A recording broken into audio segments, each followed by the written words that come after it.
Heerarka mudnaanta la siiyey ayaa ah waxa uu ardaygaagu u baahan yahay inuu ogaado dhammaadka sanad dugsiyeedka.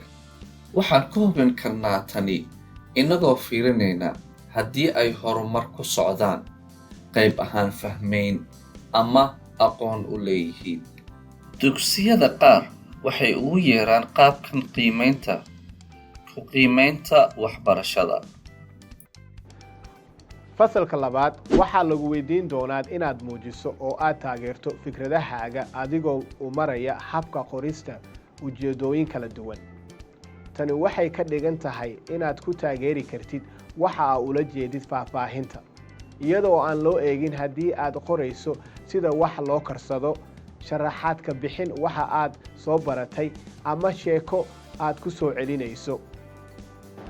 Siyaabaha aad ku muujin kartid xirfadan waa adigoo qoraya tallaabooyinka la qaadayo marka la sameynayo sandwich, 3 faahfaahin oo aad ka baratay xayawaanka aad ugu jeceshahay, 5 shay oo aad shalay samaysay.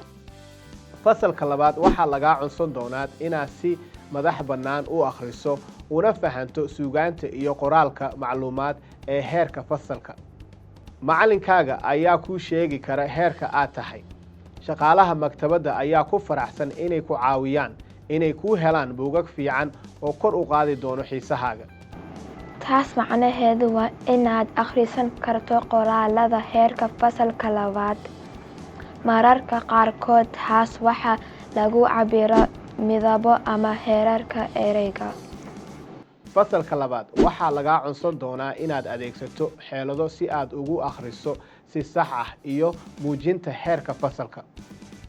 Tan macnaheedu waxa waaye waad adeegsan kartaa talooyinka iyo tabaha ereyada ku hareeraysan.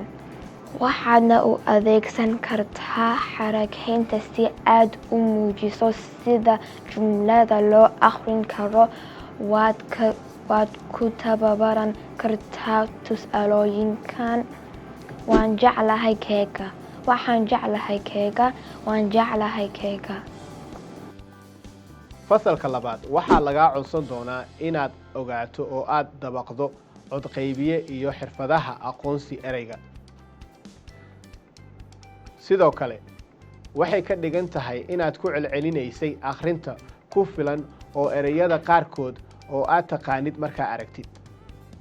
waxaa laga yaabaa inaad akhrisay sheekooyin badan oo ku saabsan bisadaha oo aad garan karto ereyga bisadaha wuxuu yahay adigoo ka dhawaajin.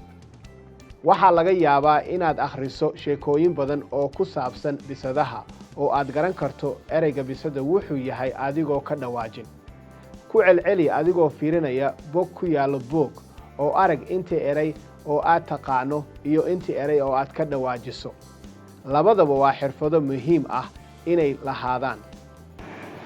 Tan macnaheedu waa inaad taqaano dhawaaqyada xarfaha sameeya, isla markaana aad isugu dari karto dhawaaqyadaas si aad erey u abuurto.